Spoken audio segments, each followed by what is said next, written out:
नमस्कार मित्रांनो, श्री स्वामी समर्थ. परमेश्वराने दुसऱ्याला काय दिले हे बघण्यात आपण इतके व्यस्त असतो की परमेश्वराने आपल्याला काय दिलं हे बघायला आपल्याकडे वेळच नसतो.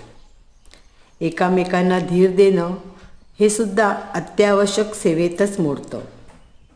भीतीपेक्षा मोठा कोणताही व्हायरस नाही आणि हिमतीपेक्षा मोठी कोणतीच अजून लस नाही.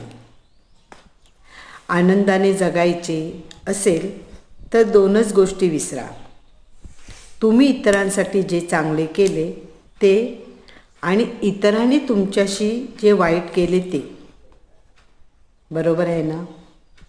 श्री स्वामी समर्थ.